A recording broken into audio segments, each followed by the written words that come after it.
Well, first of all, I want to thank everybody for being here today because you don't have to be. Last fall, I had an opportunity. My neighbor was actually in a cook-off, and he invited me out to an event. I showed up because I liked his steak. I was going to say meat, but pause.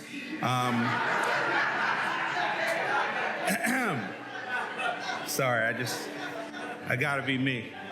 So I'm looking around the event, and I'm the only black guy there. I live in Harford County, Maryland, which many know is a county, and it's sometimes different depending on where you live. I went to a friend's event. I looked around. I was the only black guy there. She's Hispanic. And I'm like, why do we not support each other?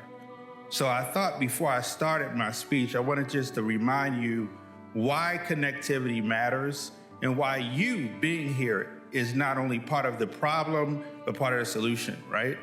Because the problem remains that they try to separate us.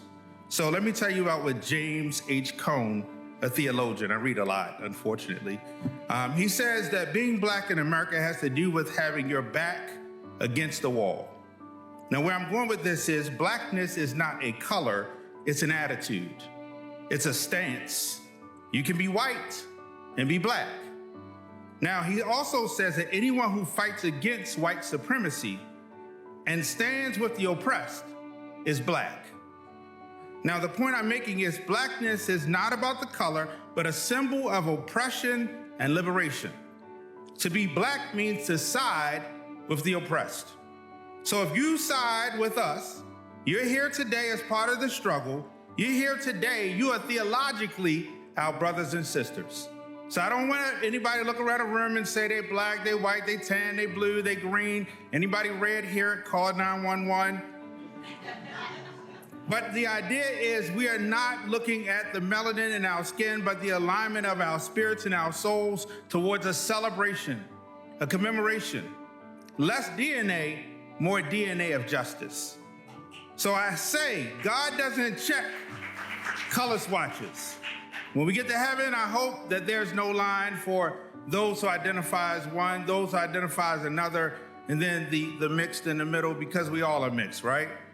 I mean, who wants tea without a little bit of azucar, a little bit of sugar, right? So you want to mix it up.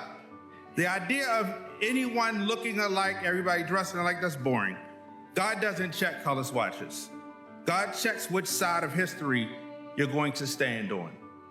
So I wanted to make that point because when you look around, sometimes you say, man, I'm one among many. But we don't look at color. Blacks, we love to bring you into the family. As soon as you get to the house, grandma say, you hungry? You want some tea? You want that diabetes tea, baby? That beaties? That sugar? We don't care. We just love. So good morning, BEC, and everyone in attendance today. Today I was asked to kick off Black History Month with a focus on celebration. And I'll be honest, when I first heard that, I thought, celebration? In these times? Nah, because the present moment is heavy. The news is constant, people are tired, and sometimes celebration can feel like pretending. But then something settled in my spirit. It has never been easy for people born with a skin tone kissed by the sun. And not only for black people, but for anyone who has ever partnered with us, linked arms with us, and in the struggle to be recognized as fully human. Human beings made in the image of God, still carrying the burden of trials and tribulations outwardly. From slavery to an emancipation that still feels like unfinished business for too many of our brothers and sisters. And here's the deeper truth. Some people are free on paper and still in prison in their minds. Because freedom is harder than captivity. Captivity makes the decisions for you. Freedom requires that you make choices and live with the consequences. And when you choose freedom, you can't always blame somebody else for your limitations. You can't always be excused for not showing up. You can't always sit the party out and call it just how I am, girl. Sometimes the free have to explain where their joy went, not their happiness. Because happiness, honestly, I ain't always happy. James Baldwin said, to be a Negro in this country and to be relatively conscious is to be in a state of rage almost all of the time. That's real. That's honest. And some days I feel like that. I'm enraged by people being mistreated and targeted like they're disposable. I'm enraged when power gets masked up and weaponized. I'm enraged when leaders in this country and around the world try to drag us backwards into old lies dressed up in new clothes. But here's what I came to say. I have not lost hope. And I've learned something about Black folks. Our rage has rhythm. Our grief has harmony. Our survival has a soundtrack. So let me take you there for a second. And if you know this one, don't leave me out here. I'm not gonna sing like her because I don't sound like her. And I don't sound like my son. I want you to say it with me. It's like a jungle that makes me how I keep from, and then don't push me. I'm trying not to. Ha ha ha ha. Now, yes, that's the part I can sing with you. Yes, it makes me wonder how I and you keep from going under. And the answer is we keep from going under the same way we always have. We do it together. Some of our people went under. That's true. We don't romanticize suffering. We don't pretend everything was noble and strong every moment. Sometimes folks went under. True. But the community reached down and pulled them up. That's the secret. That's the survival technology. That's why we celebrate, because we are still here and we didn't get here alone. So today we celebrate not because everything is fixed, not because every door is open, not because every wound is healed. We celebrate because we have earned the right to rejoice. With every dog whistle, every insult wrapped in just joking, every post, every comment, every sideways glance that says we aren't worthy, we have scars, and we still know how to praise with scars. And a praise like that is contagious. When one person praises, it's a moment. But when more than one person praises, it turns into a celebration. And not just any celebration, a celebration of joy. Now let's be clear, joy is different than happiness. Happiness depends on what's happening. Joy is deeper, joy is stubborn, joy is holy. Joy is the kind of fire that refuses to negotiate with misery. So let me remind you how we've celebrated through the years. We brought rhythm with us. They stole our names. They stole our languages, they stole our homelands, they stole our families, but they couldn't steal the rhythm that connects our spirits. A drum beat, a bass line, a melody, a hand clap, a foot stomp. We can turn a kitchen into a sanctuary. We can turn a sidewalk into a stage. We can turn a struggle into a song. And that's not just culture, that's theology. Because the same Jesus who said the party wasn't over at the wedding and turned water into wine is the same God who put rhythm in our bodies and breath in our lungs. So we are walking celebrations. Every time you see a Black man, Black woman, or Black child, you're seeing a living testimony that our ancestors' prayers still have receipts. So yes, we celebrate.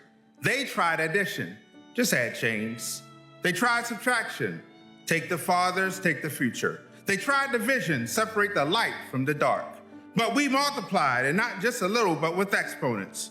Some of our ancestors were in the house, some were in the field, some were free, some were running, some were hiding, some were praying, and some were plotting. But wherever they were called everything except children of God. So they called on God anyway, and they sang. And here's the closing. Now, here's what I want to talk to you about a little as I close this out. Now, many of you already heard this. We got a rhythm in us. So we're going to walk through this. They sang, swing low, sweet. They sang, wait in the. They sang, still away. This little light of, yes, right, you're going to let it shine. And that wasn't entertainment. That was strategy. That was hope with the beat. That was joy under pressure. The time moved forward and joy kept showing up in new clothes. Curtis Mayfield walked in and told us, move on up. Somebody say, move on up. Come on, I can't hear you. What? That's right. Edwin Hawkins broke open the doors and said, oh, happy day. Somebody say, oh, happy day. Oh, come on, church, say, oh, happy day. Marvin and Tammy reminded us ain't no mountain high enough. Can somebody say it? Ain't no mountain high enough. I can't hear church say ain't no mountain high enough. Stevie showed up and made it personal. Signed, sealed, delivered, I'm yours. Now that's joy with confidence. Then Earth, Wind, and Fire turned the calendar into a dance floor. Remember September? If you ever been at a cookout, you know September's not a month, it's a commandment. The emotions came and gave us best of my love. Bill Withers promised us a lovely day. Maze and Frankie came in the family reunion royalty before I let go. Now, be honest, when you hear before I let go, you may not be able to dance, but your knees tell you you can. The Gap Band declared we were outstanding. Shaka Khan I love Shaka Khan. I just love saying Shaka Khan. Girl. Shaka Khan.